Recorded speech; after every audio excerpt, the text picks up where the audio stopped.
Welcome to a Creature Kind live stream. So let's head right into some fun animal news.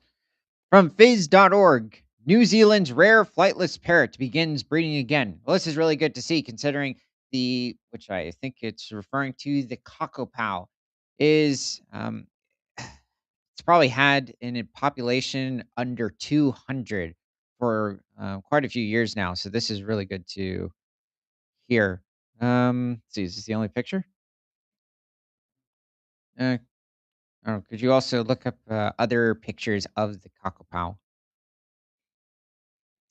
And this is also, only endemic to the island of New Zealand.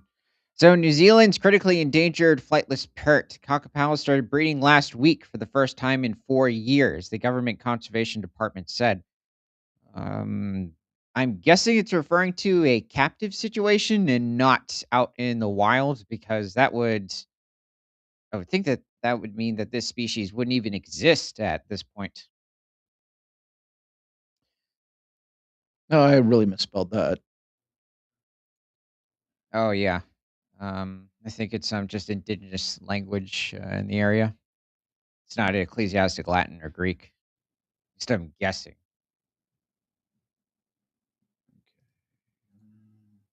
So, no, there aren't any species of wallaby or, specifically just macropod in general, like kangaroos, within the area that the kakapo exists.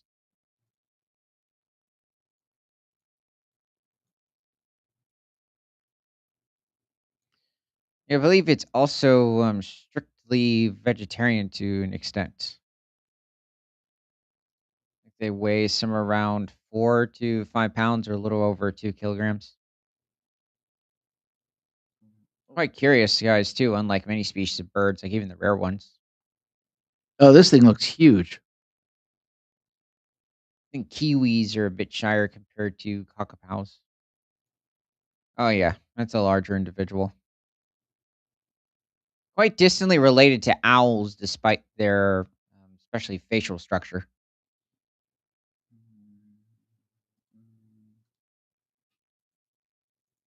Huh. Oh, okay, that's interesting. I've never seen pictures of their chicks before. Um, Probably due to the fact that they're so rare. But this is, I will say, their adult look is much more appealing compared to the chicks. I don't know why that is for many species of birds. Just the chicks in general are, especially baby hummingbirds. They're quite freaky to look at. So let's head back to the article. Only 236 of the rotund and regal looking green parrots remain in three breeding populations on some of New Zealand's most remote southern islands. Well, that's higher than I thought the population was. So we don't know, however, many, how many cocktails there are of breeding age. That includes 83 breeding age females with high hopes this year could bring the most hatched chicks since records began. Well, the other question is the genetic variety because 83, that's quite a chunk from the main population. It's always exciting when the breeding season officially begins, but this year it feels especially long awaited after such a big gap since the last season in 2022. Now it is underway. We expect more mating over the next month, and we are preparing for what might be the biggest breeding season since the program began 30 years ago. In 1995, the Department of Conservation and Indigenous Morai Tribe Nagai Tahu launched the Kakapow Recovery Program. With a population of just 51 birds at serious risk of extinction. So, is that saying that in total, back in 1995, that there were only 51 of the kakapows in existence? That probably means that there isn't a lot of genetic variety within the population, unfortunately. By 2022, numbers had rebounded to 252, but 16 birds died over the past 4 years. Well, I would expect that partially just simply due to age. But it doesn't even seem like there might have been some sort of a disease. Maybe some sort of a predator took them out, but I don't believe on the island or in these specific populations where the kakapo inhabits there are any predators unless there are certain feral cats or possibly invasive rodents within the region. But outside of that, there aren't really natural predators. This mating season is the 13th in the past 30 years, with the bird breeding every 2 to 4 years. Oh, okay. I did not know that about the kakapow. Really, because I hadn't taken much of a look into this creature, despite its very curious look. Kakapow are still critically endangered, so we'll keep working hard to increase numbers. But looking ahead, chick numbers are not our only measure of success. We want to create healthy, self sustaining populations of kakapow that are thriving, not just surviving. This means with each successful breeding season, we're aiming to reduce the level of intensive hands on management to return to a more natural state. So let's see, is there anything else occurring?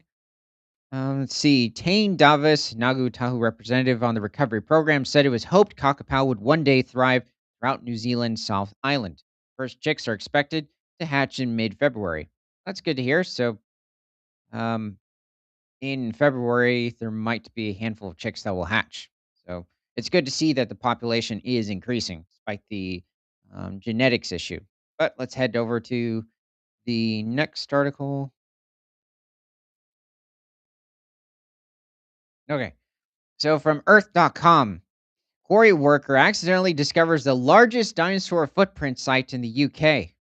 Well, this is really good to hear. I mean, let's say England in general tends to receive many iguanodontid footprint sites, as well as certain tracks of sauropods and a handful of theropod footprint sites. So, referring to the carnivorous dinosaurs that inhabited England during the Cretaceous and the Jurassic period.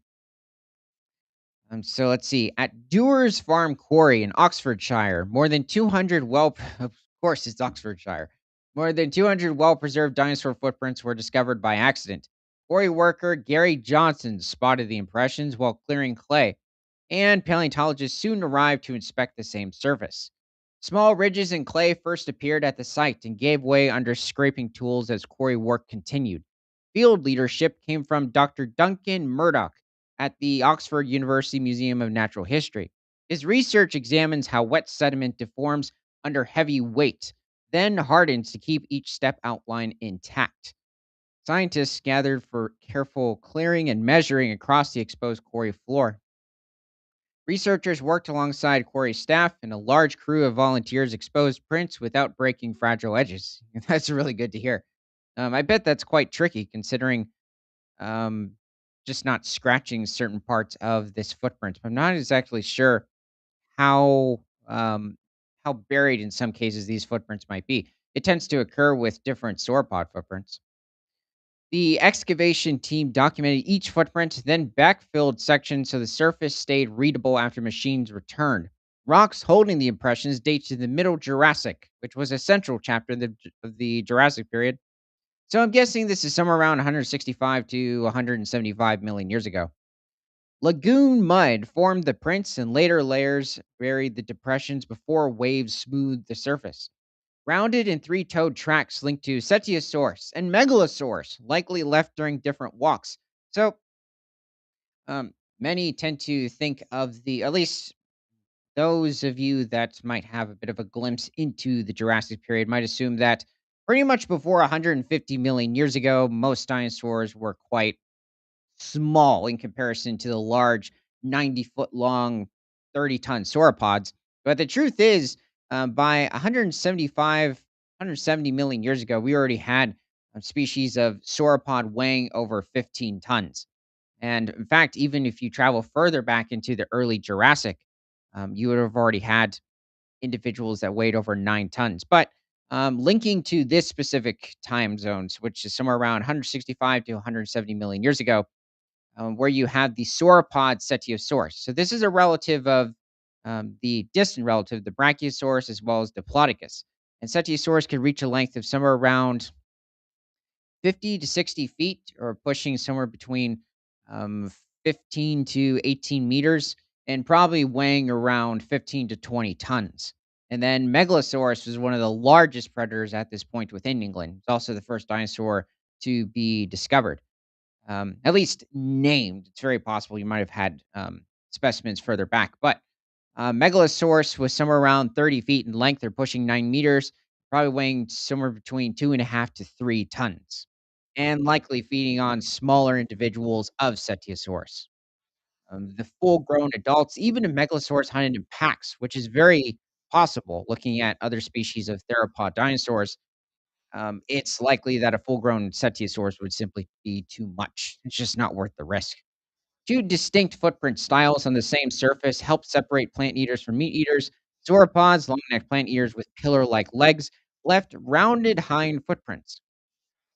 It depends on the species of long-necked sauropod. Certain species had much more slender legs compared to others. Some cases almost skinny. Um, but then you have certain species like the different species of titanosaurs later in the Cretaceous period that would have had quite stocky legs. So this was after about 140 million years ago. Cetiosaurus is not a titanosaur. It's probably a certain species of diplodocid. Let's see. Theropods, meat eaters that walked mainly on two legs, left narrow impressions ending in sharp claw marks. Trying to think of a theropod that might have walked on all fours, or at least occasionally. I believe all of them. There was a bit of a debate for a while with Spinosaurus that might have walked on four legs, but that has been widely disputed amongst our community. So I can't think of a theropod that walked on all fours. What looks like an orderly trail appears as a line of dinosaur footprints made during one walk, with left and right steps repeating. The direction in which they were traveling is clear because toe tips point forward and stride length links to body size and pace. This is really fascinating to see, so they can pinpoint, or they are able to pinpoint where these animals are headed. So, throughout eons, mud and sand settled into the dinosaur footprint holes and filled them in, helping the impressions remain clear. So let's take a deeper look. Sediment protected the prints from later pressure. Fine ripples and squeeze rims can survive around a print since pressure pushes wet mud outward before it dries. One area includes a place where a three toed print presses into a larger rounded print. To see the evidence of a single dinosaur steps preserved so vividly is thrilling. A heavier step can deform an older print, and the compression hints that passage happened close in time. Stride length across the surface can help estimate dinosaur locomotion. An analysis found dozens of parallel sauropod tracks at Ardley Quarry, and alignment suggested herd travel direction. Speed estimates aren't a precise science because mud depth changes step length, and a slipping foot stretches tracks. Yeah, that's very true. That's something you have to look for when it comes to specifically also, the type of dirt or sediment that they're stepping on. I mean, yeah, running in the mud is going to be a bit more challenging than just solid dirt. So let's see. Researchers recorded the exposed surface from above using drones that captured the whole area before quarry work resumed. Drone photos fed photogrammetry, a method that builds three models from photos by matching shared pixels across many images. Digital models allow later measurements, and the approach avoids repeated scraping of the quarry floor. Yeah, it's good to have as little negative impact on the footprints as possible. The discovery connects to a nearby track surface at Ardley Quarry, discovered or studied decades earlier. An Ardley trackway ran over 180 meters or 591 feet, showing how far a single animal could walk without turning. Um, well, I guess it shouldn't be unexpected. Um, but I guess it is surprising. It's keeping in a steady forward motion, not at all taking a slight turn, if that's what it means, and that is quite impressive. Limited access to the older surface left records incomplete, and the new exposure offers a chance to document more carefully. Finds like this raise the same question every quarry discovery brings: how to keep evidence safe. A 2025 assessment reviewed 14 United Kingdom dinosaur track sites and ranked their scientific public values separately. Um, I'm sorry, I just thought Wild Kingdom. yeah, true. Let's see. What was I getting at? Oh, the reason why it's actually quite surprising that whatever individual this is, let's say it's an herbivore, maybe some species of sauropod, even iguanodontid, so the early relatives of the duck-billed dinosaurs, the hadrosaurs. Why it's surprising that it was able to stay in a straightforward motion for this far of a length is because usually herbivores are moving from side to side or section to section when they're feeding, and they're not usually staying in one specific place. So that is quite a shock. A predator, it's more likely because it's trying to zero in on a specific prey item. Maybe it's following the scent. Maybe it's just moving its face back and forth. But that seems to be more of a predator, sort of a behavior unlike an herbivore. Law includes site of special scientific interest, a United Kingdom label for protected places with rare science, and the quarry could qualify. Beyond footprints, the same layer also holds small fossils that describe nearby water, plants, and shoreline. Researchers found burrows, shells, and plant fragments showing the surface formed beside living water. Marine shells and mud cracks can appear together because tide changes wet the ground and then dry it fast. The exposed area may extend farther because quarrying has opened only part of the layer. Footprints alone cannot prove exact species, and researchers compare shapes with known bones and older track sets. Well, the thing is that if these footprints, when referring to the sauropod footprints, are of a certain size, it's very likely that they could be of the Cetiosaurs. It might even be a smaller species. Um, I don't even remember what this article was about now. yeah, they went a little this is far too, redundant and just footprints. It's not even giving more info on what exactly they found, and did it give us a picture? I don't think it gave us anything Okay, this. other than that. Wow, that's I will say, though, that's an immense Megalosaurus individual. So that's a really well-preserved, carnivore footprint. These look like they could be Cetiosaurus. I mean, for a 15-ton sauropod, this is very likely. So this is that is interesting to see. Huh. So were they simply digging and they found this? Or was it already that's a big question. Okay, well, this is good to see anyway. Let's head over to the next article. From clickpatrolleogus.com. 15 beavers were released into the Arizona desert after the San Pedro River dried up. In 4 years, they built more than 30 dams, replenished aquifers, created wetlands, and increased bird populations by 50%, practically single handedly reviving the waterway. Yep, that's the beavers. Let's see what else is going on. Yeah, but that doesn't look real. Maybe on the Oh, left. but he's cute. True. Let's see. In southeastern Arizona, the San Pedro River flows through the Sonoran Desert where rainfall is scarce and temperatures are harsh. When the river lost its ability to hold water for most of the year and became a dry channel, beavers were released into the desert in an attempt to reactivate natural water retention processes and rebuild habitats.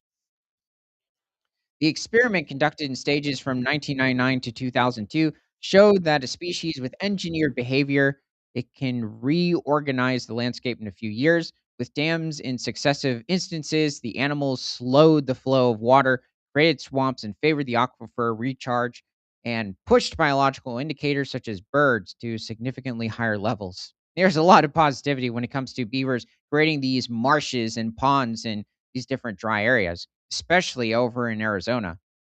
Before human interference, the San Pedro River was described as a perennial waterway in the desert, functioning as a green corridor and a support point for fauna and flora. Obviously, it's a river. The presence of beavers was so significant that the river gained an informal nickname associated with the animal, highlighting the role of the dams in the maintenance of water and vegetation. The reversal begins with the fur rush in the 1800s. Hunting hold on a second. Okay, let's see. Let's keep going. So 1999, 2002, only 15 were imported. Yeah, it's a very small amount. That's a good picture, though. They're hard workers. Yep.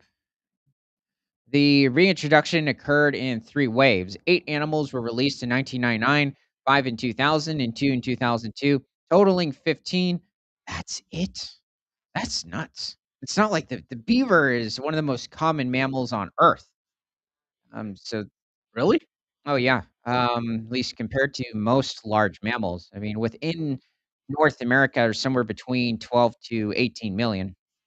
The aim was to test whether beavers released into the desert in sufficient numbers would reactivate a continuous building cycle even under arid conditions. The criterion was not absolute quantity, but rather collective behavior. Beavers build dams as part of their survival strategy. They created lagoons that provided water, shelter, and food. When installing the first set of dams, the group gosh, the punctuation of this is horrible. The group is creating conditions to expand its own activity and multiply retention points along the San Pedro River. The evaluation Wait, miles wait, wait, I have to stop you. The group? Is it referring to the beavers? hold on a second. It's gotta be. Yeah, it seems that way. Yeah, it's It's referring just funny to call them that. there's something else that you can call beavers. A mob? That's more of a kangaroo term or a macropod term. Um, it's not hitting me at the moment. Evaluation milestone cited was 2006, 4 years after the last release. At that moment, researchers recorded more than 30 dams in the area of reintroduction, indicating the establishment, reproduction, and maintenance of works along the course. So let's Calling take your a look. family. It's true. I swear there's something. Maybe I'm thinking of otters. At the heart of the story are the dams. They reduce the speed of the flow, decrease erosion, help to dampen flood peaks, which also raising the water level in sections where the riverbed had already deepened. The slowdown favors sediment deposition and the formation of more stable banks. In hydraulical terms, retention creates contact time between water and soil and a necessary condition for infiltration. Okay, so let's see. This effect is particularly relevant in the San Pedro River, as the Sonoran Desert environment combines irregular rainfall with high evaporation. By forming swamps and lagoons, the dams they re- they reduce immediate loss due to rapid runoff and redistribute water in space and time, sustaining moisture where previously there was only a dry channel. Mm,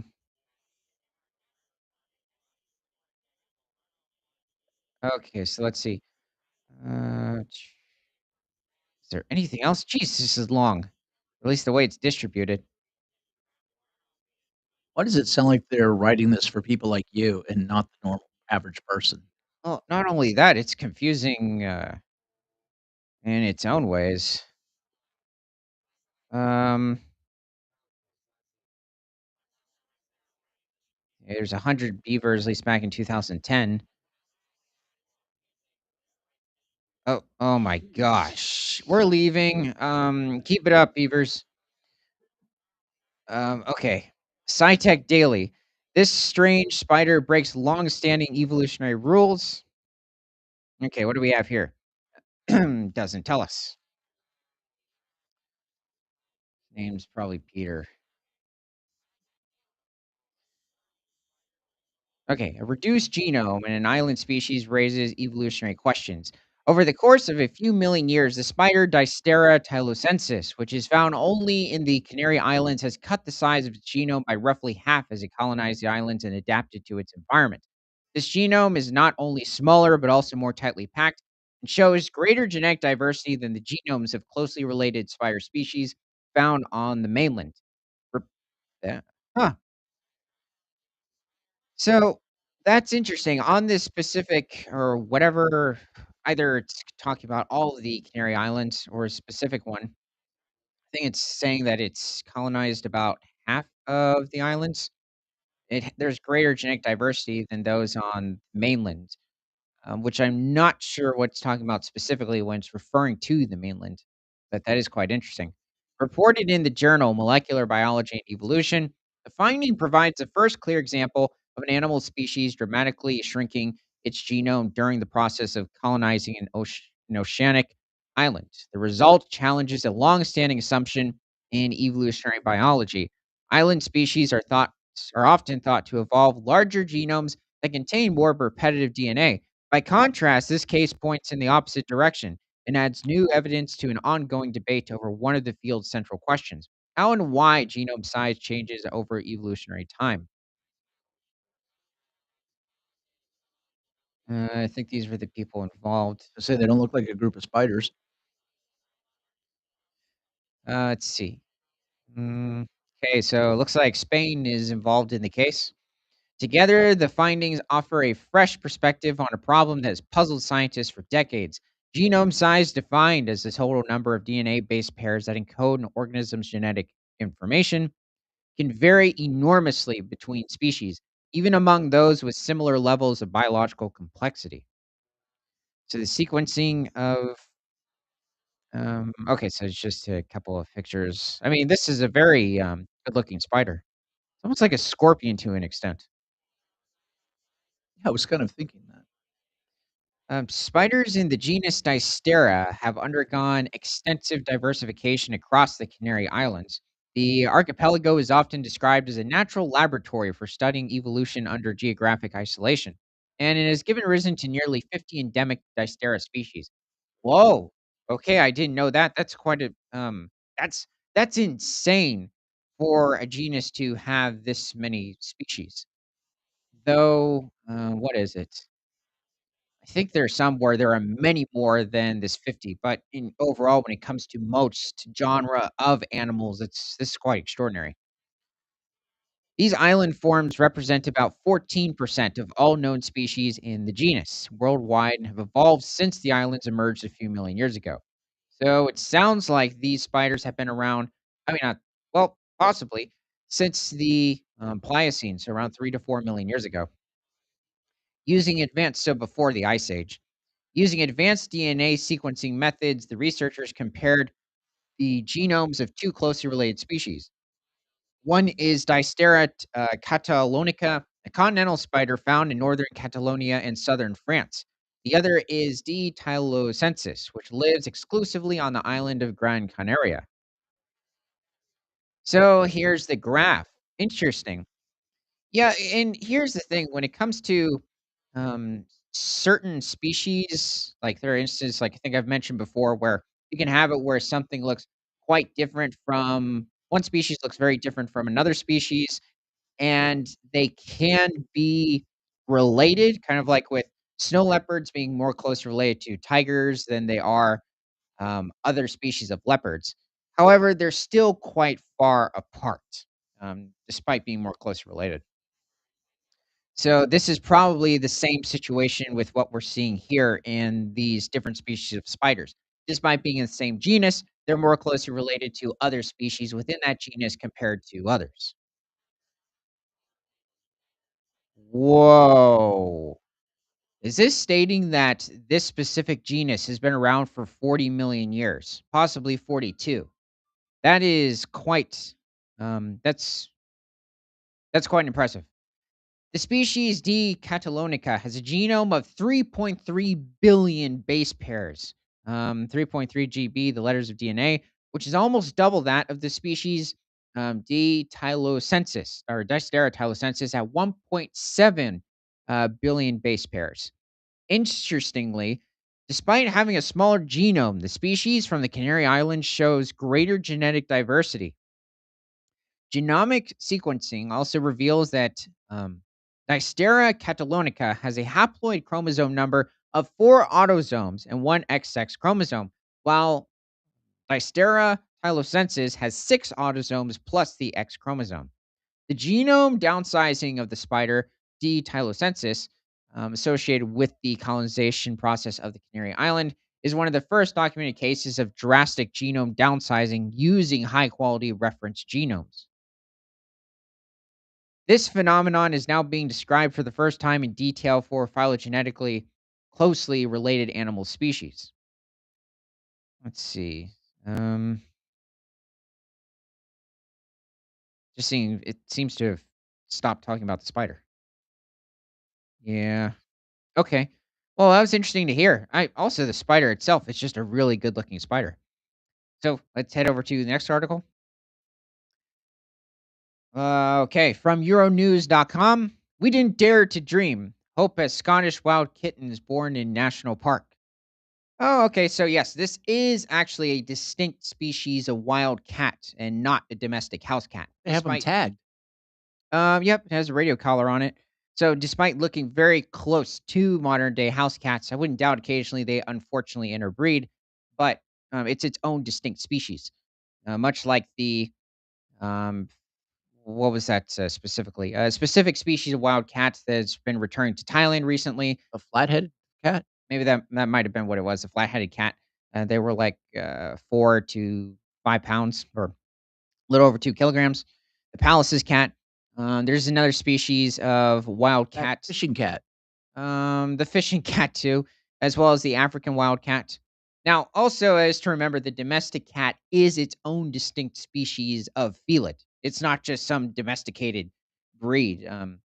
They are a, specific species, and they're more closely related to cheetahs, cougars, compared to lions or tigers or leopards. Let's see. The kittens were caught on camera after at least two female wildcats are thought to have given birth since their release.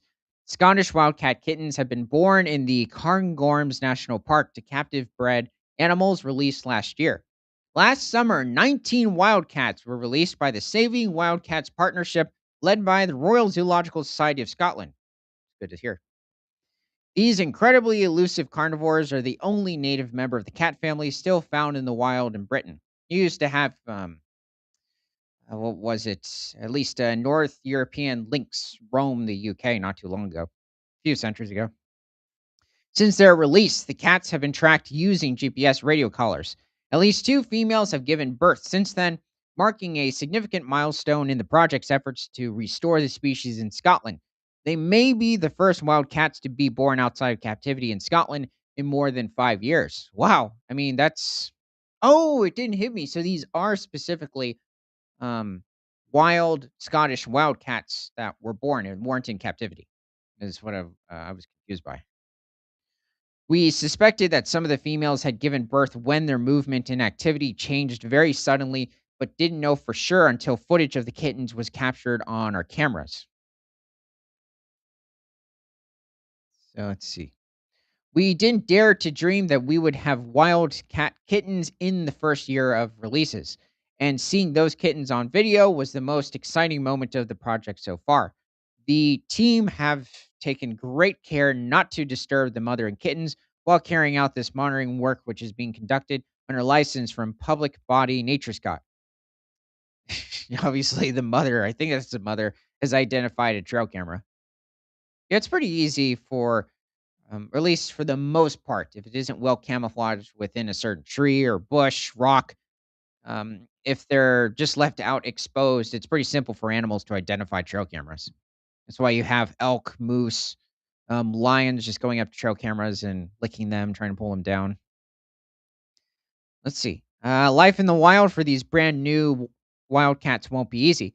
We have to bear in mind that life in the wild is hard and they will face many challenges. While the mortality rate for wildcats or wildcat kittens in their first year of life can be high, we oh, we are hopeful for the future of these kittens.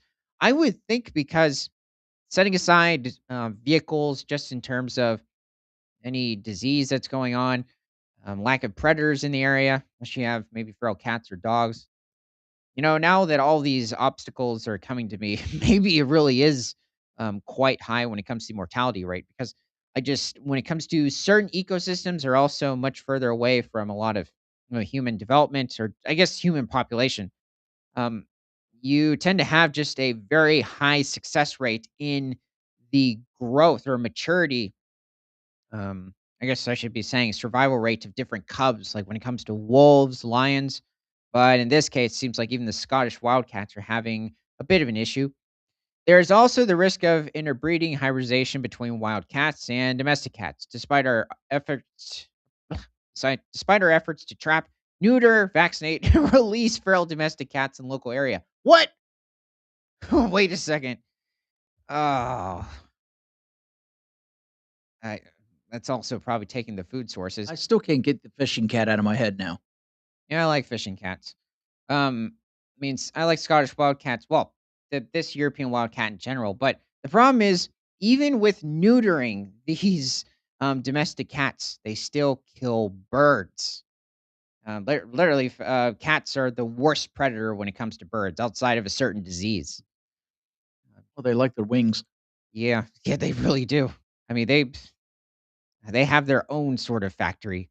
She emphasizes how important it is for wildcat survival that local people ensure their pet cats are neutered, microchipped, and vaccinated. Yeah, that's going to help slightly. Scottish wildcats were classified to be on the verge of extinction in 2018, in part due to this interbreeding with feral domestic cats alongside habitat loss, disease, and human activity. A 2019 report said they were close to being functionally extinct and their population was no longer viable. Unless they're taking these wildcats from mainland Europe, which I don't know the approximate or the estimate of the population within the continent, I'm thinking there might not be a lot of genetic variety in these specific wildcats either. While the team knows from the cat's GPS collars that the two females did overlap with male wildcats and the kittens have the right characteristics, they don't yet know their paternity. Once the kittens are old enough, attempts will be made to DNA profile them and figure out if any hybridization has taken place. How would they know their paternity without checking that? Um, yeah, they wouldn't. I mean, you'd have to take a DNA sample. We are hopeful that they are indeed the offspring of male wild cats that were released last year, and the first of many more to come. Oh, I think what they're saying is that it could possibly be that even though they have a similar color pattern to the Scottish wild cat, you could just simply have a certain type of domestic cat breed, like camouflage itself with that distinct color pattern. So yeah, that is a bit of an issue. So it's good to hear that they're reproducing. Let's head over to the next article. So from the independent.co.uk, sightings of mystery wallaby on the loose of Norfolk-Suffolk border. Things over in eastern England. Suffolk Constabulary have asked anyone who sees the wallaby to contact them or the RSPCA. Crikey. So there's a wallaby on the loose. Look out for this guy. Depending on what country you're in, they won't even know the difference between the wallaby and the red kangaroo. Um, true. Yeah. Wallaby has been spotted running loose in countryside on the Norfolk and Suffolk border, triggering a police appeal. The first sighting of the animal, commonly associated with Australia, was on Monday in the village of Ilketshaw St. Andrew, with footage was showing it emerge from bushes before bounding across farmland. So he really is making a run for it. I think he's trying to get back to his homeland. Um, was followed. He'll probably make uh, get a plane ticket for Australia Airlines. It was followed a day later by another report of the animal in Wyset near Halesworth, about 7 miles away from the earlier sighting. A spokesperson for Suffolk Constabulary told The Independent if spotted residents are asked to call the police or alternatively the RSPCA. With no local animal sanctuaries yet to come forward to claim the wallaby as missing, it remains unclear whether the wallaby is an escapee or one of Britain's wild wallabies. Yeah, I forget. England here and there does have small invasive populations of wallabies. Same thing for Wait. England has them? yes. Even different species of Asiatic deer they have in certain areas of England. Let's see what else is going The on. wallaby thing just sounds strange. Yeah, it is interesting. I don't think it's the only marsupial as well. So did Possibly even s American someone foxes. just brought them in and bred a bunch of them and let them go? Sounds that way. Seems to be the case with most invasive species and how they became numerous. And locals have spoken of their surprise at the sightings. He's getting around, isn't he? Worker at a local pub, the Huntsman and Hounds in Halesworth, told the Independent, confirming that customers were aware of the wallaby being spotted. They added he's a long way from home. Wallabies in the UK are not uncommon, with wild colonies, 12 red-necked wallabies living in Scotland and also on the Isle of Man. Okay, I didn't know that. Wow, they they must have a really big, somewhat negative impact on the grasslands of the Isle of Man because that's a really small area where over 800 are known to live and breed. Sheesh. Wow. Okay. Your Australian mates could use your genetics. Um, why don't you just have a massive capture operation and just send them to Australia? Anyway, let's head. Look out for that wallaby, and let's head to the next article from DiscoverWildlife.com. Camera traps hidden in Brazilian rainforest. They just captured something that has never been seen before. Cameras recorded jaguars meowing in the wild for the first time. I thought you were gonna say another wallaby. Um, well, yeah, I really do wonder, even in Brazil, possibly. Well, here's one on show camera at night.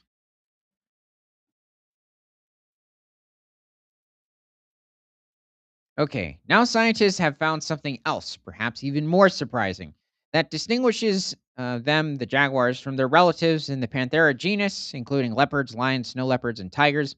They meow, just like your average cat. So let's see. Well, it's not just what is it? It's not just these specific jaguars or even cats that meow. You can have it where cheetahs somewhat can meow, or even like a different species of lynx, but it's a bit distinct in the vocalization. Cougars too. A team of scientists from a number of academic institutions, including the University of Salford in Manchester, set up camera traps in Iguacu National Park in the Atlantic rainforest of southeastern Brazil. These cameras recorded two separate females meowing to their cubs and their offspring responding in kind. I think you have to first. No, no, you can just there.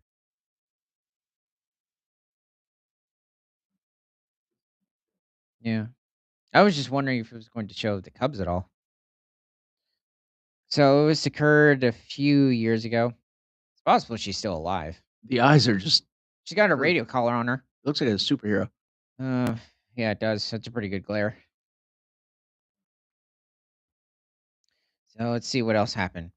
Marina Duarte from the University of Salford, and one of the authors of a paper that reveals this new behavior, says there may have been, or there says there have been anecdotal suggestions from field workers in the past that jaguars might produce those types of vocalizations, but it had never been recorded in the wild.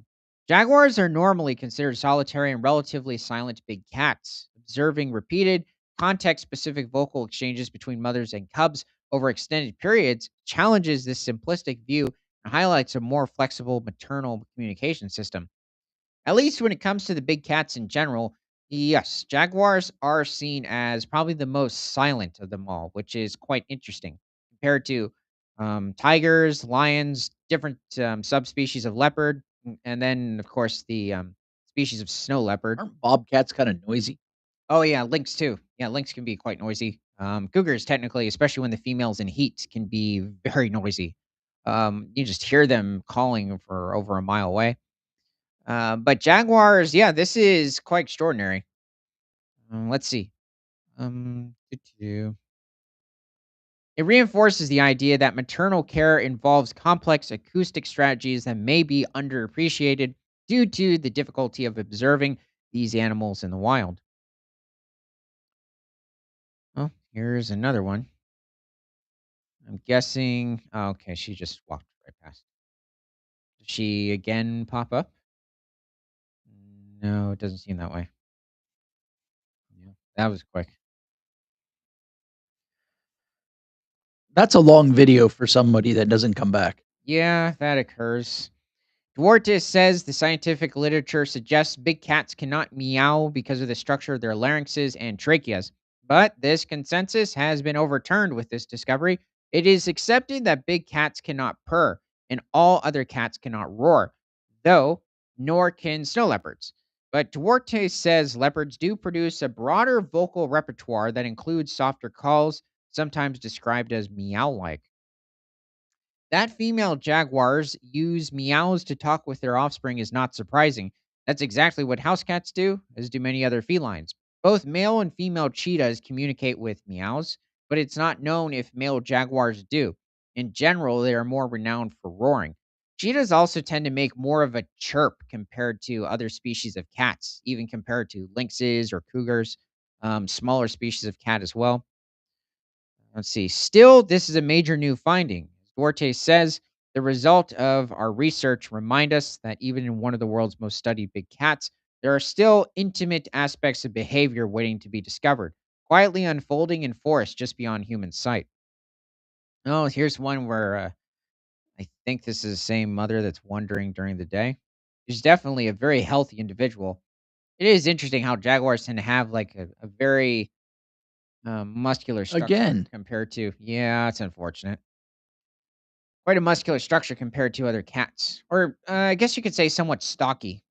So, well, so much for the footage, but it is interesting to hear with what's going on between their communication systems. So let's head to the next article.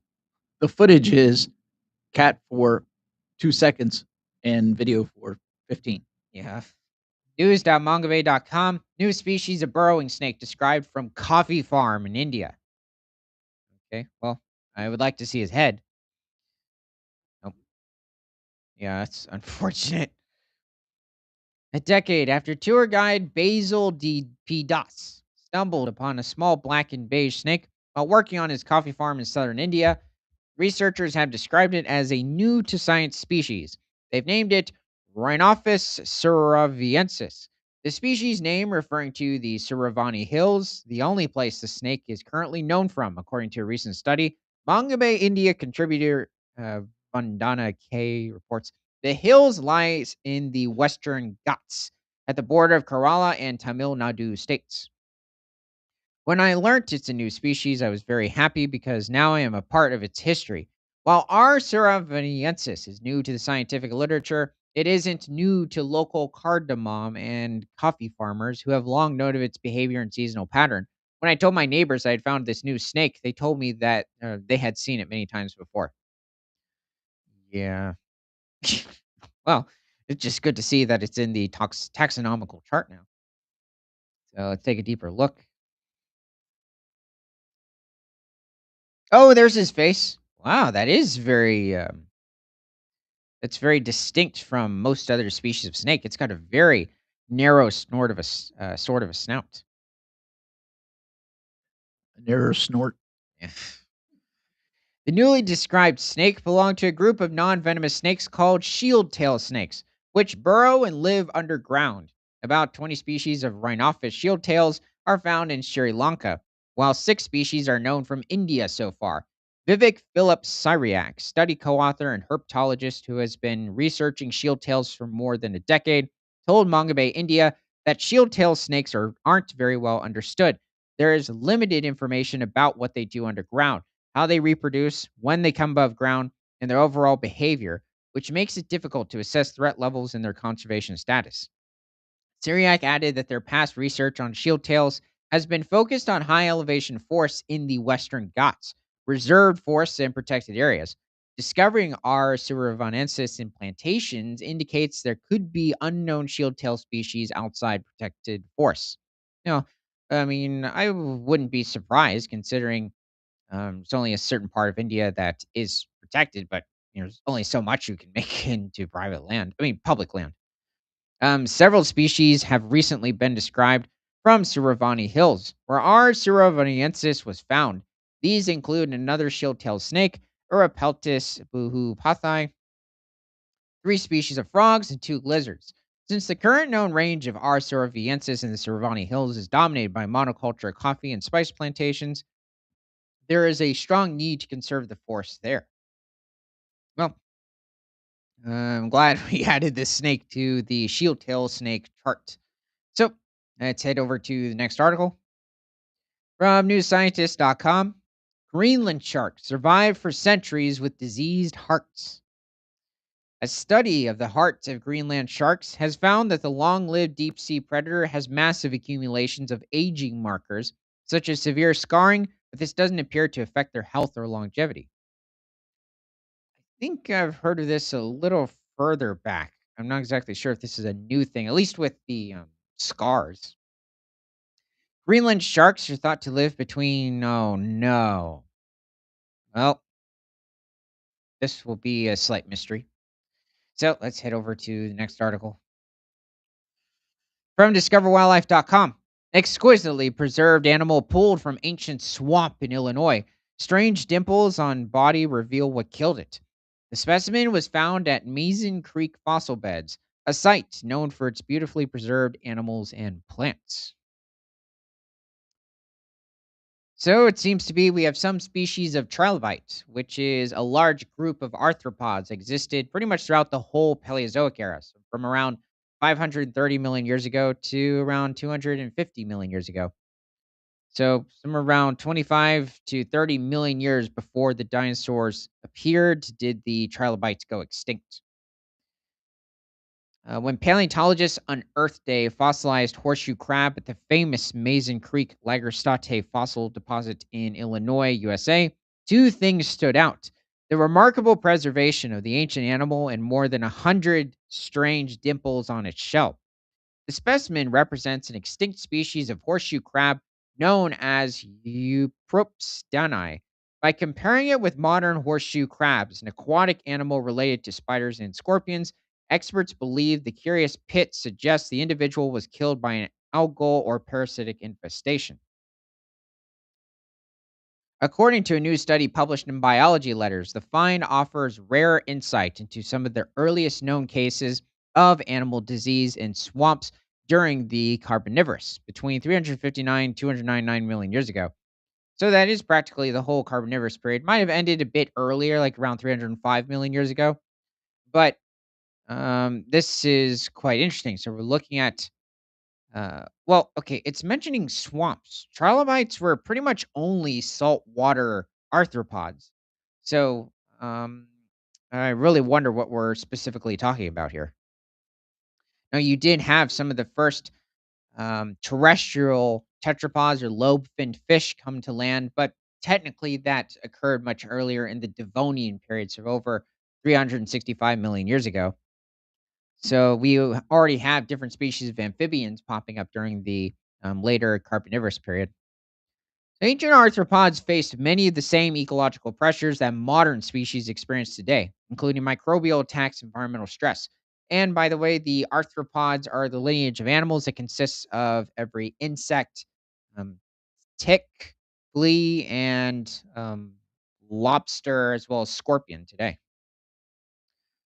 This fossil links a specific biological event, likely microbial or algal infestation, to a broader evolutionary picture, showing that interactions between animals and microbes were already well established long before dinosaurs evolved. It also ties the specimen to the late Carboniferous world, a time when Earth's ecosystems were undergoing significant changes that shaped the future of animal evolution. From an evolutionary perspective, this discovery pushes back evidence of such infestations in horseshoe crabs by more than 300 million years. Oh, we were looking at a horseshoe crab. I mean, they are somewhat related to trilobites, but that's, here, I'm gonna scroll up real quick. Okay, yeah, the certain species of trilobites, many tend to view them as just simply type of broad in their overall, exterior arthropod skeleton structure, but there are many species that have these spike-like appendages. And then many even have this type of a front look to them. But this indicates something like a horseshoe crab, as well as probably something else about its overall structure. But yeah, that was my mistake. Also, horseshoe crabs have been around for a bit shorter of a time compared to the trilobites. They first appeared somewhere around 360 to 370 million years ago during the Devonian. So this is towards the early stages of their evolution. Yes, it does look like there might have been different species of freshwater horseshoe crabs, despite them, most of them, at least today, if not all, being saltwater. So let's see. Let's keep going. Oh, did I mention this? 300 million years. Hmm. Bicknell says the discovery adds a new piece to the ecological puzzle of these ancient animals, highlighting the pressures that shape their evolution. It also shows the significance of Mason Creek in documenting ancient host parasite interactions. So let's see. Oh, so here's the fossil of the horseshoe crab. So yep, it's Euproops dani, found over in Illinois, and that's it. Okay, good to see that we found this specific horseshoe crab species. Not so sure about like the different pathogens that it might have been infected with at the time. But let's head over to the next article. Okay. So from BBC.com, this mysterious little beast is returning to our forests. Rare images of Europe's ghost cat. Wait, I believe this is a maybe another population of the European wildcat. It's definitely a very well fed one. He looks mad. It's another grumpy cat. A rare wildcat photographed in the Dubov Mountains in the Czech Republic. Okay, so it's just east of Germany. Wildcats are so elusive, they were thought to be extinct in parts of Europe. They were making a comeback in some areas, and photographers and scientists are capturing unprecedented images of them. In 2020, wildlife photographer Vladimir Czech Jr. was trudging through the snow in a military zone in the Dubov Mountains, a remote and rugged area in the Czech Republic. His goal to take photos of the European wildcat, a species so elusive it had been thought to be extinct in several European regions. The wildcat is a rare creature living a life full of riddles. Says Czech of the wildcat, which looks a bit like a stouter, bushier tailed version of a tabby house cat. Wait, who said this? Anyway, let's see. So, once thought to have vanished from the Czech Republic in the 20th century or the 1900s, wildcats have been documented in the Dupov Mountains in the late 2010s by simple trail cameras, but no one had ever taken high quality images of them in the area. In recent years, scientists and photographers using camera traps have also spotted the wildcat in other parts of Europe, where its elusiveness may have helped it secretly survive the historical persecution by hunters that erased other wild species such as the lynx. They are thought to be about 140,000 European wildcats, Felis sylvestris, spread across more than 2 dozen countries. That's probably where Sylvester the cat came from. But I like these guys more. Now, the thing is that let's see. So they're in 2 dozen countries. There's 140,000 of them, so I would assume that I'm guessing they have much more genetic variety than some other supposed rare species. Because technically this isn't, um, rare by, most other mammalian standards if they're connected to each other. If they're not, then you could say they somewhat are. Reliable estimates are difficult because the cat is so shy. In some places where it was considered lost, such as Austria, camera traps have proven its presence. Okay, so I guess that makes sense. I mean, the Czech Republic is just north of Austria. The wildcat is considered the ghost of the forest because it's very, very elusive and it's hard to predict where it can be spotted. Says Andrea de Giviani, an That Italian. looks like a raccoon's tail. Oh, yeah, that is interesting. Why these specific species of cats and raccoons, certain coatis, why these unrelated mammals have this very similar mutation. So, an Italian biologist and wildlife photographer who shot a video of a wildcat in Chiaparado, in an abandoned village in the Apennine Mountains in Italy in 2020. So, I believe it's over in central Italy. I think this is adjacent, possibly to the Abruzzo Mountains over in central Italy, but I could be mistaking it, and it's actually taking place in, like, northeastern Italy. So I guess we can take a look. Oh, oh, real quick. Based on observations, Nick Giuliani,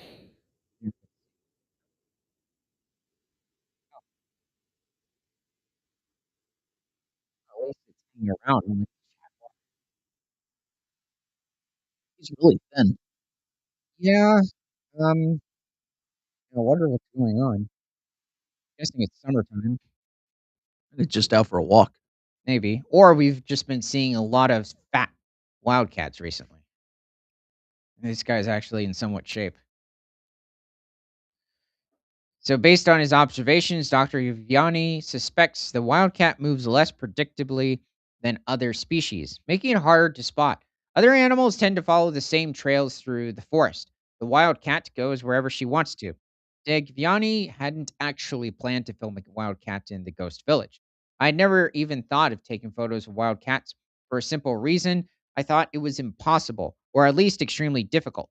Instead, he'd hoped to capture images of wolves or deer in the village.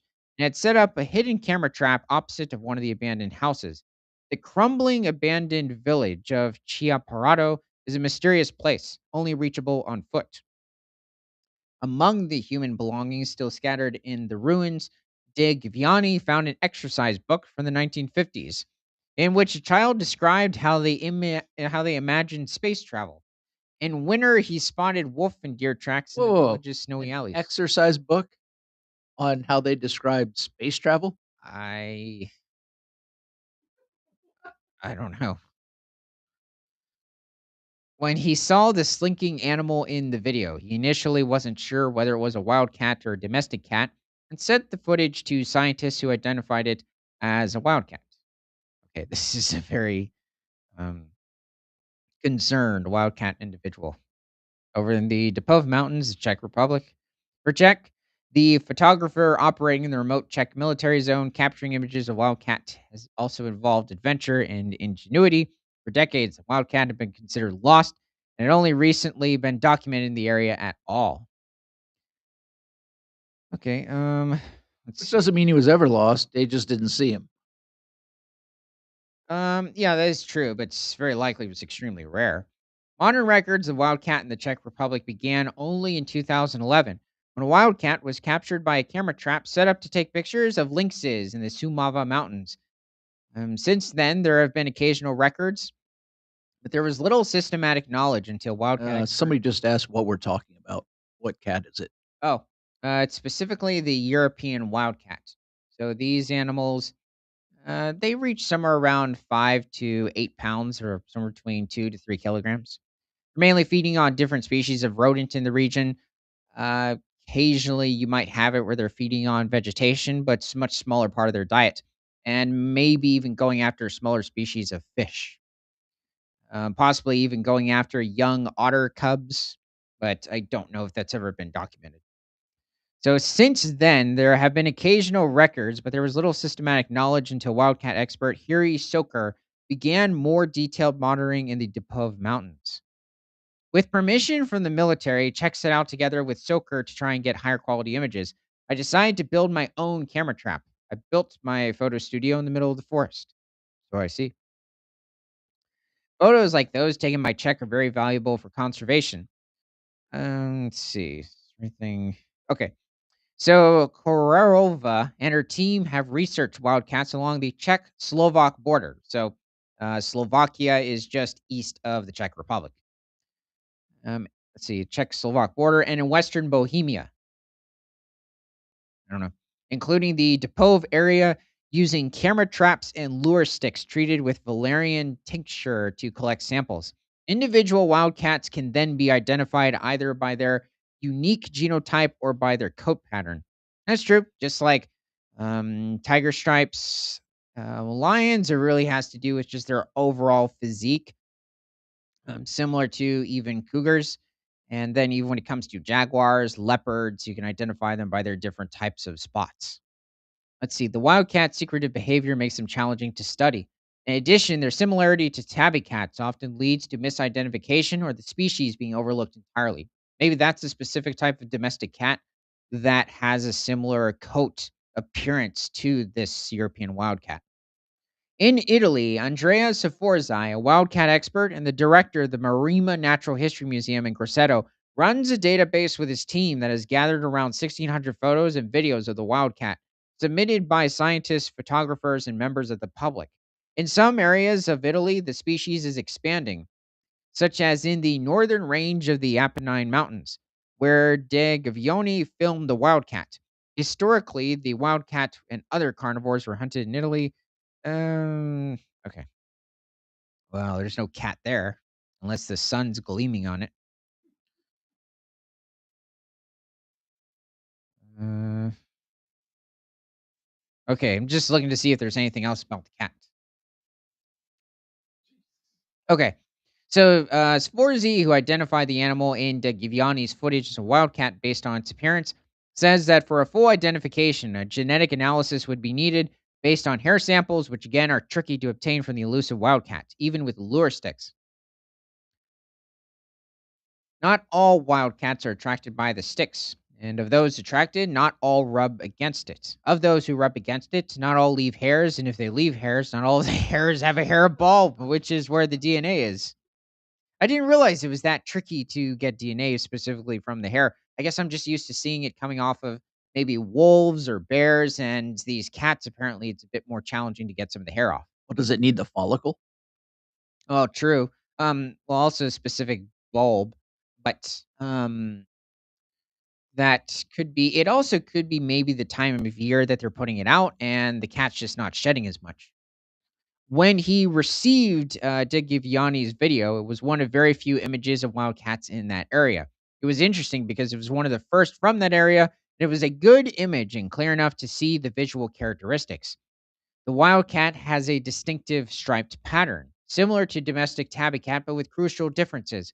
For example, the wildcat has a stripe along its spine, while a tabby cat has black or brown stripes all over. The wildcat has black stripes on its back and tail, and more faded, lighter ones on its side and legs. Interbreeding between wildcats and domestic cats is one of the threats to the wildcats. Firstly, because it results in hybrids, and secondly, because domestic cats can pass on diseases that are dangerous for wildcats. Yeah, poor wildcat. Since the video, separate research has also documented wildcats' presence in the area around Chiapatro with hair samples and genetic analysis. While wildcats would usually avoid human settlements, in the case of Chiapatro, it's a ghost village, and for the wildcat, by now, it's part of the forest, like the hollow tree trunks and rocks that he uses as shelter. Yeah, I would expect that. It's not the same picture it already showed. Yeah, that was from earlier. But I mean, despite the maybe feral cat hybridization, competition, as well as certain diseases, um, I'm guessing that this wild cat is going to probably continue to increase in population, and as long as the feral cat population is to a minimal number, um, and help with depleting the rodent populations. Let's see, anything else? This year, the Czech research team, which includes Czech and Soker, has used GPS telemetry. Method that involves capturing the cats, fitting them with radio collars, then releasing them, monitoring their movements. We captured the first male wildcat, in the Czech Republic, in the Hradci military district in the Dupov Mountains at the end of February 2025.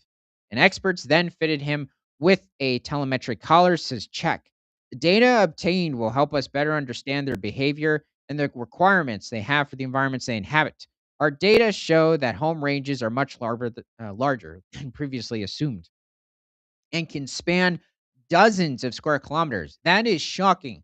This could be at least over what, um, 25, 30 square miles for an animal that's only like 8 pounds or a little over, like 3 kilograms. This is insane, which makes me wonder if they're actually having trouble obtaining food sources in the region. Because you're that small of an animal, you don't need, yeah, you have a high metabolism, but you don't need an extraordinary amount of food. You're not having to take down like a roe deer. Well, maybe what it is that's why they're so thin. They just like to wander. I mean, that is certainly possible, but usually with animals, even larger mammals, if there's plenty of access to a certain food source, you don't have to travel very far. So it really makes me wonder if they're having problems with, especially animal protein. Let's see. Telemetry also demonstrates that the wildcat is not primarily a forest species, as traditionally thought. That also shocks me. I really thought they would have just mainly spent their time in the forests, also in thick areas of maybe certain shrubs or taller grass within the forest because they like the cover. Apparently, they don't. But depends on a mosaic landscape combining forests, meadows, pastures, and clearings. So it's almost like a red fox to an extent. And it probably competes with them for food as well. It actually wasn't occurring to me. Certain areas, especially the further south in Europe, even this area of Austria or the Czech Republic, it's probably going to come into contact with jackals, certain species of jackal in the region. Many tend to, or for those of you that don't know, there is a species of jackal that does inhabit the certain areas, central Whoa, and whoa. southern Europe. For people that don't know, which includes me, what's a jackal? Okay, a jackal. Well, there are many different species, but this is a group of um, close relatives of coyotes and wolves that are part of the canid family. But this specific species I'm talking about is very distinct from the African. a black striped jackal that many tend to think of. That only occurs in the African savanna. So let's see. Other researchers have also seen successes thanks to new methods in Austria, where wildcats were thought to be extinct. Scientists documented them thanks to camera traps and genetic analysis of hair samples from lure sticks. These rough wooden sticks, sometimes equipped with not sticky tape, Velcro. That was funny. Thing we're thinking of a cat, and we keep talking about a cat. And sticky tape, Velcro, or a brush attracts wildcats with a scented bait.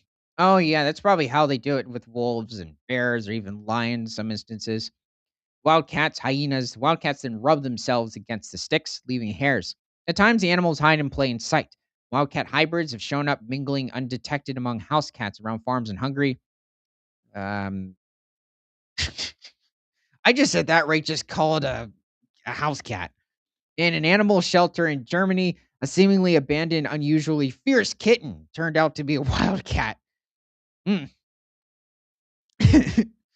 Well, I hope you released him. For after you grew him up. Probably send him to a rehabilitation center and then release him. And the Teutoburg Forest. For Czech, the research and the photos document an animal that was long overlooked. It was in the shadow of larger carnivores such as the wolf, bear, and lynx, but that is fascinating in its own right. Okay, I think that's it. Okay, this extraordinary European wildcat. I'm glad that it's increasing, but I'm concerned about this specific population, at least in Czech Republic, because of its large territory size. I just think it's nuts. Why can't we get a fishing cat with this kind of article? Yeah, it's true. Let's head to the next article or a short little thing. So, from the Voyagers Wolf Project, they also post videos of like trail camera footage coming in from Minnesota, northern Minnesota, of different wildlife in the area. So this just isn't on X. I think it is. No, I meant the footage you're talking about. Oh, yeah, I don't think there is, just a picture. No, I meant, are you saying that it has a YouTube channel too? Oh, yeah. Yeah, YouTube channel on X. This wolf is now the most proficient beaver hunter of any wolf we have studied during our 11 years of research. From April 15th to September 26th, in 164 days, here we go. Wolf B2L, the breeding male of the Mythonderer pack, killed 43 beavers, 5 deer fawns, 1 adult deer, 2 trumpeter swans, and 2 Canada geese. Whoa. If you're going after Canadian geese, you are terrifying. Um, and I don't just respect you, I admire you. You know why? He's an American wolf. Okay. I love my Canadian wolf brothers. So, um, hopefully he doesn't have to kill any. So, but I mean, it does occur. Wolf packs. Here's the thing. People tend to assume that wolf packs will stay in a specific area. Like, let's say there's the lead pair, and the whole alpha male and alpha female thing is a bit. The term's not exaggerated. It's just not really true. The thing is, it's just simply a wolf pair. There's the male and the female wolf, and they have their pups, and there's essentially the pack. And then the pups aren't necessarily kicked out anytime. They usually just decide to disperse and create packs on their own. But you will have it where pretty much every year they're changing the area of their territory, and it can have to do with a variety of things. It can do have to do with maybe certain natural disasters occurring. It can have to do with competition or conflict with other wolf packs. It can have to do with their prey species moving from a certain area to another. It became less abundant. So it is interesting. I would have expected this individual to have attacked, maybe not on his own, but with his own pack, maybe going after moose in this instance or more deer. This is actually quite shocking that he only went after 5 deer fawns and a single adult deer. Maybe he just figured out how to take down beavers, and that's why he's been taking down so many of them. Yeah, apparently, I mean, they are pretty common in these certain areas of northern Minnesota. I'm guessing this is adjacent to the Superior National Forest over in the northeastern part of the state. So I'm glad that this individual has been successful in finding a lot of food. But Part of me says that I'm guessing it's not mentioning other prey animals that his pack was taking down because, well, there's no way this would have fed um, every single pack individual for this long. It would have starved. Oh, but that may have fed him. Possibly. Wolves can eat a 43 lot. beavers?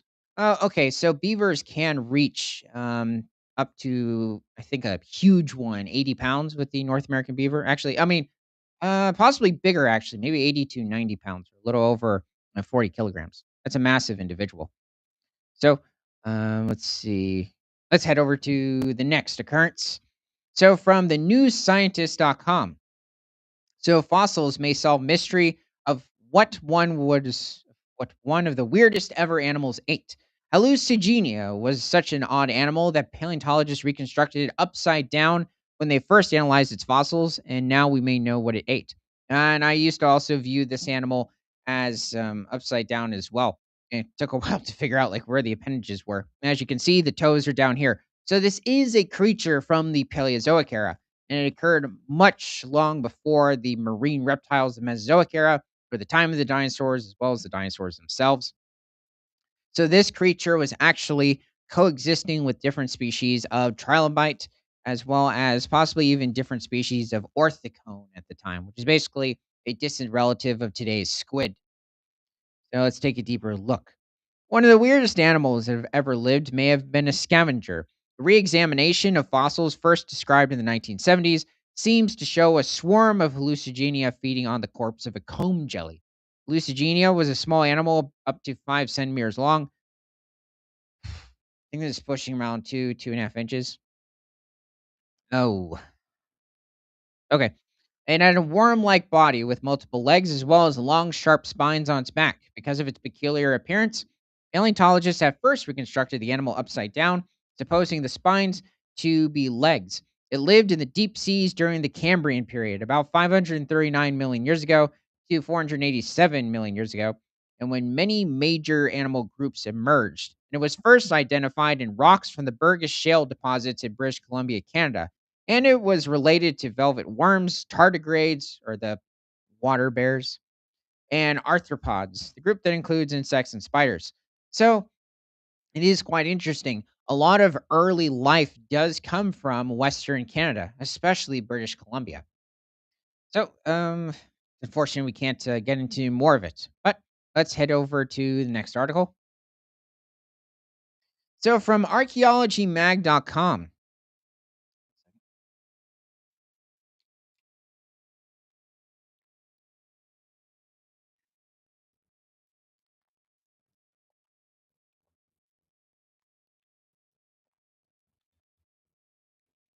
Prehistoric animal remains in Iran's Wezmek cave reveal Zagros biodiversity. I'm not sure exactly where this is occurring in Iran, but I'm guessing this is going to talk about certain, um, maybe Ice Age or Pleistocene megafauna species. Maybe we'll see things like cave lions or maybe certain mammoths in this instance. In a breakthrough discovery revealing ancient biodiversity and the first human animal interaction, archaeologists found a collection of late Pleistocene and early Holocene animal remains from Wezmeg Cave in the western Zagros Mountains of Iran near Kermanshah. So I wonder how they were noticing that some of it was early Holocene along with the late Pleistocene inside of the cave. So this seems to be the cave. The excavation carried out in 2019 and led by Dr. Furidan Baglari, an archaeologist at Iran's National Museum, yielded more than 11,000 extremely well-preserved faunal remains. Whoa, that's great to hear. One of the richest fossil collections ever found on the Iranian plateau. This is like the La Brea tar pits of the Middle East. The multidisciplinary research team included zoo archaeologist Dr. Hossein Davadi of the University of Tehran and CNRS researcher Dr. Marhan Mashkur, who is also affiliated with the University of Tehran. Their ongoing analyses highlight the site's archaeological and ecological significance. Well, yeah, that's helpful. Here's the map. I'm. This is. It's good to see. That doesn't even help you, does it? Yeah. maybe okay, here's the cave. Yeah. At least at the moment, not so much. Maybe if this was a bit of a more natural look, but even then, maybe colored. Anyway, technically, it is colored. The very range of taxa from Wesma Cave is unlike anything previously documented on the Iranian plateau. So here we go. From large carnivores such as bears and hyenas to domestic sheep and goats, the site preserves a continuous record of faunal transitions spanning tens of thousands of years. Here's a picture of inside the cave. Hmm. Um, Okay, it's a test excavation at the rear shaft of the Wesma Cave. The cave has been both a natural trap and a shelter and has accumulated animal remains through carnivore activity, natural mortality, and intermittent human use. What distinguishes Wesma is not just the number of specimens, but the ecological history that they tell. The evidence of burned bones and domesticated animals suggests periodic use of the cave by Neolithic and Chalcolithic herders, indicating a long history of human interaction with the environment. Okay, I believe the Neolithic started somewhere between 4,000 and 6,000 years ago. However, the Chalcolithic, I do not know. I don't think I've even heard of the Chalcolithic. It's somewhere in the Holocene. So this was after 11,000 years ago. Some of the most significant finds include the remnants of extinct animals such as the cave lion and the spotted hyena, along with a wide variety of carnivores and herbivores such as brown bears, wolves, foxes, red deer, ibex, wild boars, and equids. Equids meaning horses. Or All in the same cave. yeah, or maybe yeah. This is very similar to certain other caves, like over in I think certain parts of Europe and definitely North America. The fauna also includes small animals such as hares, weasels, porcupines, along with other microvertebrates, probably referring to rodents. These remains span several climatic and cultural phases, providing a unique window into a changing paleo environment. Apparently, rhinos were here too. Remains of an extinct rhinoceros species unearthed from the Wesma Cave. I'm guessing this isn't the woolly rhino. There were a wide range of other different species of rhinos during the Pleistocene or Ice Age, in some cases very similar in structure to today's black rhinos and white rhinos, but a bit more hairier. Um, Maybe somewhat to like what the Sumatran rhino is, because the Sumatran rhino is the closest relative to the extinct woolly rhino. Preliminary and taphonomic and archaeozoological studies indicate complex ecological processes and high level interspecies interaction during different periods. The record of fossils is consistent with earlier discoveries at the site, including the premolar of a Neanderthal child and early Neolithic pastoralist skeletal remains. Wow, geez, that's a huge difference in time.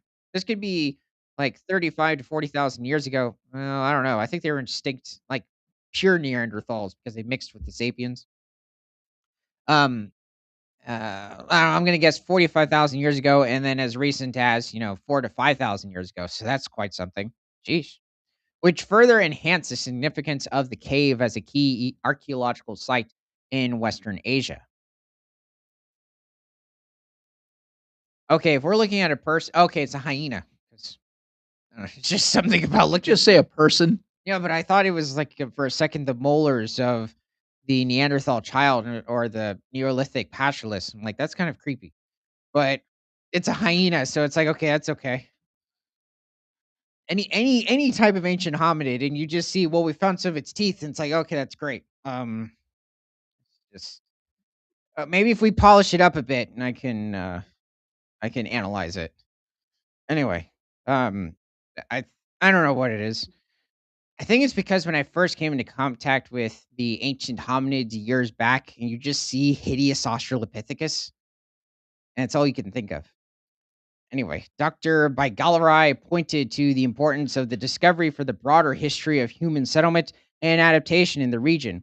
Wesma Cave preserves an unmatched succession of evidence from Middle Paleolithic hunter gatherer populations to early Holocene herders. I still can't believe this cave has this much stuff in it. Yeah. Now you did have it where you had, tigers, lions not too long ago, like a couple centuries ago, roaming different parts of Iran. But um In this case, you literally have cave lions and possibly even cave hyenas, which were much larger. So, It said horses, oh yeah, them too. rhinos. Oh yeah, the rhino. Okay, yeah, the rhinos were definitely back in the Pleistocene, as well as like different populations of elephants, and then mammoths. But it doesn't look like we have any mammoths that came here. I am shocked at the rhino, almost like it seeked shelter or it smelled water. That's shocking. It is one of the richest faunal reservoirs in Western Asia and offers a key reference point for long term environmental change and human adaptation. Okay. So let's head over to the next article. It's quite fascinating.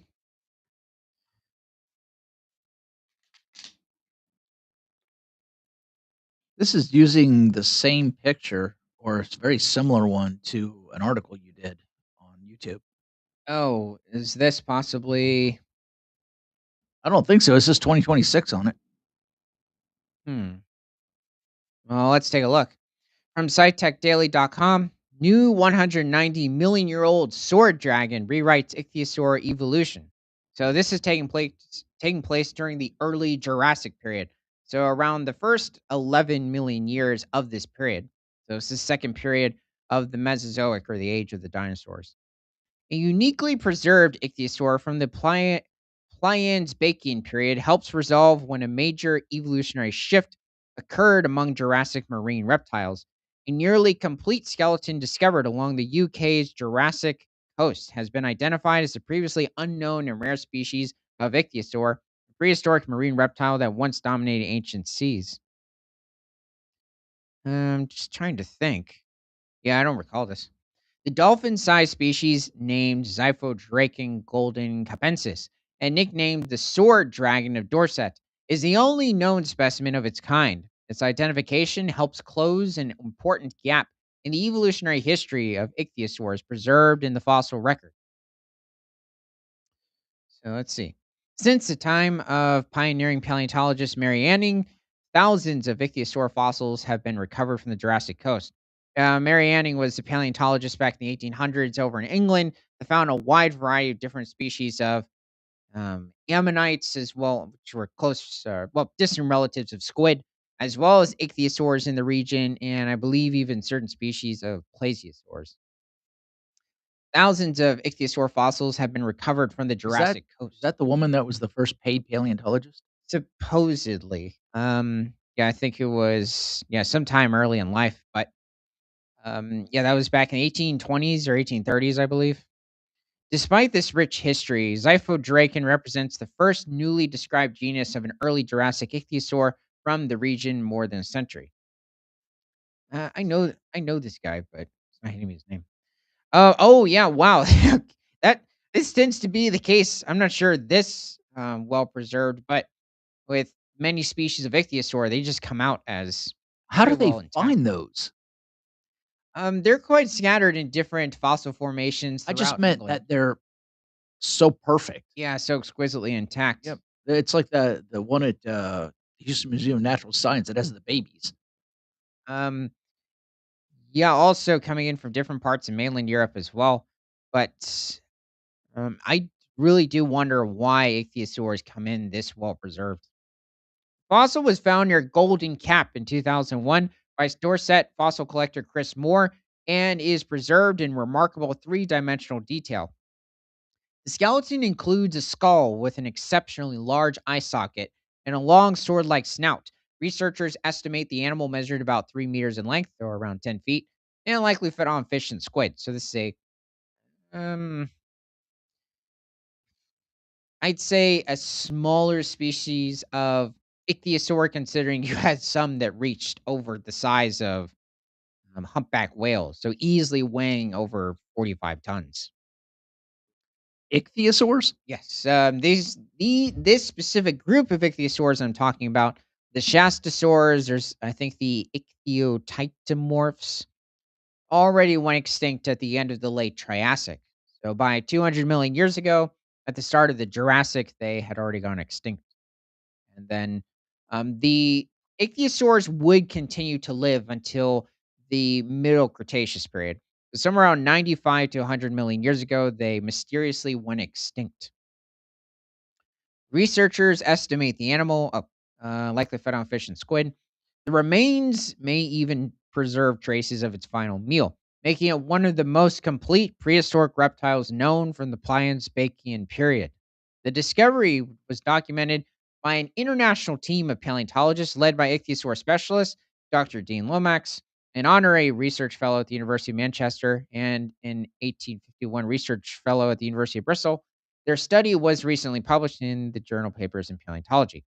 So I think, okay, this is a skull. Wow, geesh, look at those teeth. That eye socket. This all looks really well cleaned as well as preserved. Um, let's see. I like how you went with clean before preserved. Um, yeah, I mean, still would have taken quite a bit. I mean, doesn't seem to be many scratches on the teeth. Any of it. Okay, let's see, anything else? So ichthyosaurs from the Pliocene around 193 to 184 million years ago are incredibly rare and make Cyphodraken a vital piece of evidence for scientists studying the critical but poorly understood time in ichthyosaurian evolution. Yeah, so he was definitely feeding on like different species of squid, different smaller species of fish in the ocean. Ichthyosaurs, for the most part, have very um, thin and narrow snouts, so they're not going to be attacking anything with that's going to put on a lot of pressure on their snouts. Otherwise, they could snap. So let's see. Um, do thousands of complete or nearby or nearly complete ichthyosaur skeletons are known from strata before and after the Pliocene. The two faunas are quite distinct with no species in common, even though the overall ecology is similar. Clearly, a major change in species diversity occurred sometime in the Pliocene. Draken helps to determine when the change occurred. Let's see. So, this skeleton provides critical information for understanding ichthyosaur evolution, but also contributes to our understanding of what life must have been like in the Jurassic seas of Britain. The limb bones and teeth are malformed in such a way that points to serious injury or disease while the animal was still alive, and the skull appears to have been bitten by a large predator. Is this another um, specimen that we're talking about? Because the other skull seemed completely intact. Likely another much larger species of ichthyosaur giving us a cause of death for this individual. What? Wait a second. So they weren't just feeding on the delicate squids and fish, they were going after each other? Well, it was making it to like possibly a larger species, but that would be, I mean, okay, a 10-foot ichthyosaur, maybe this individual only weighed 150 to 200 pounds or somewhere between, what, 50 and 90 kilograms? Yeah, it's a well-preserved skull.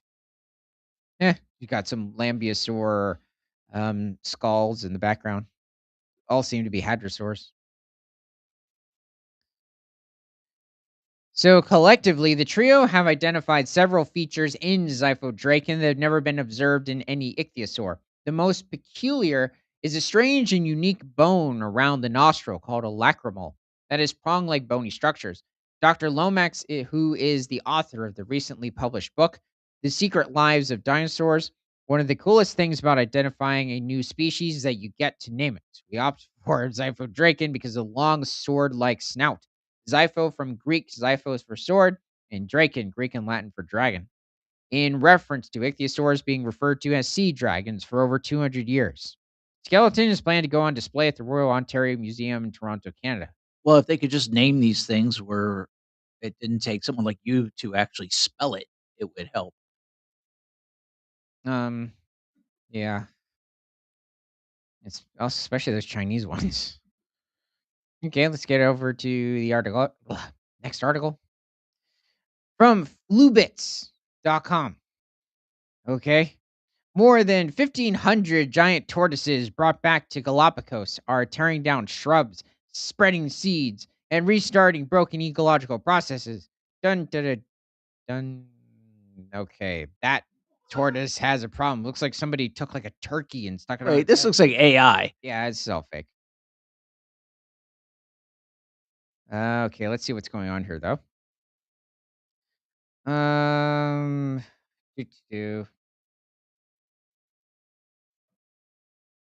Trying to. Okay, so for roughly 150 years, key ecological processes in Galapagos ran on half power because their main herbivore had vanished. Researchers later pieced together what happened. Soils held more leaf litter, fires changed behavior, and young native plants struggled to find light in dense thickets. The islands still looked wild to visitors, but their inner workings had shifted.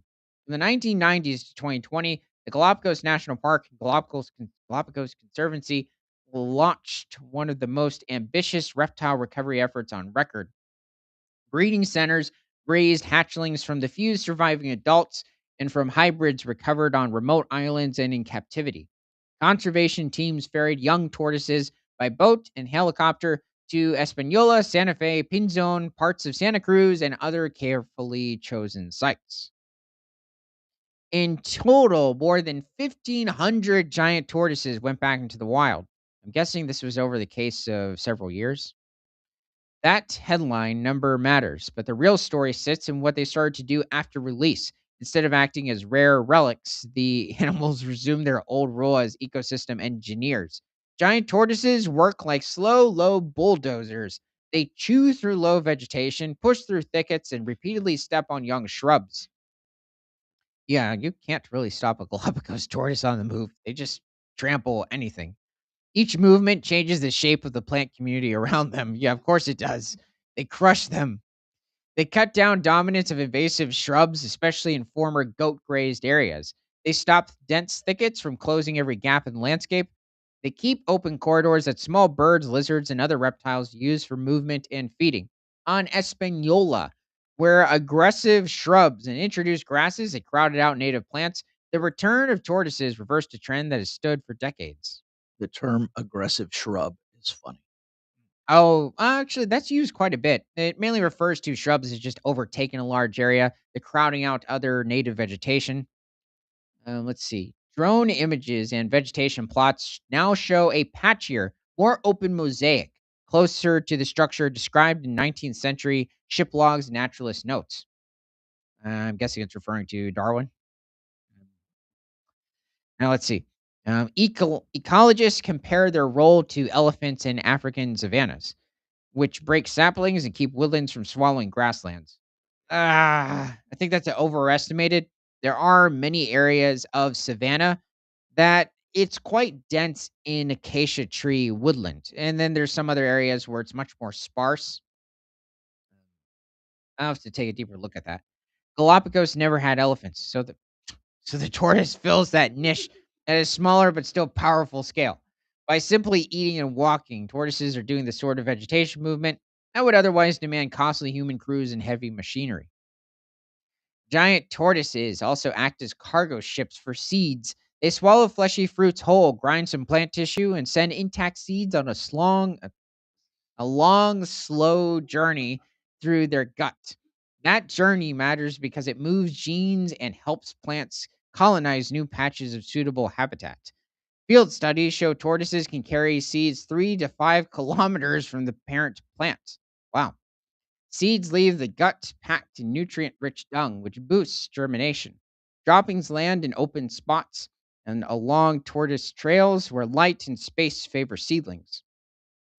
Species that benefit can include native cacti such as Opuntia, trees like Piscidiae carthaginensis, and the iconic daisy tree group Scalesia.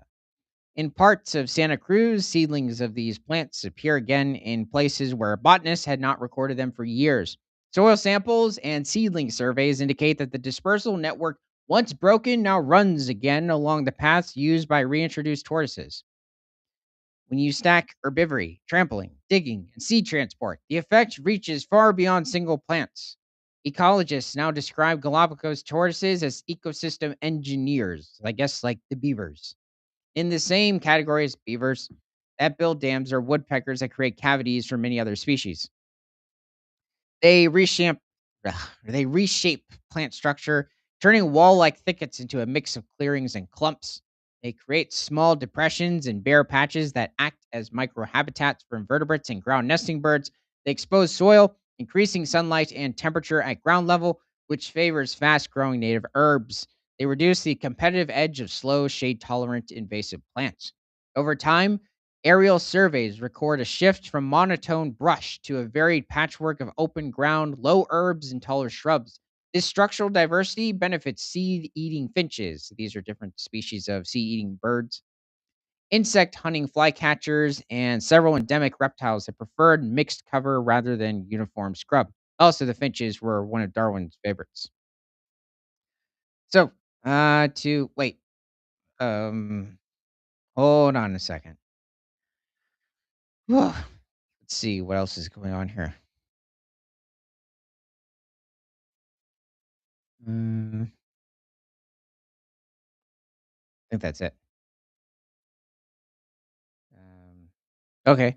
Well, okay. So it's good to see with the European wild cats. What was that other thing that occurred? As well as these Galapagos tortoises. Something. Oh yeah, that wolf. That was pretty impressive. The beaver killer. So, trying to think. Was there something also about beavers? Oh yeah, and in the beginning, I think it was over in Arizona that we have a small population occurring. Hopefully, it continues to increase. So, from prehistoric to present, my name is Ethan. Welcome to Creature Guide Live. Thanks for watching Creature Guide Live Daily News. Remember to like, comment, subscribe if you love talking about animals, and share the show with everyone you know because nothing is better than all animals all the time.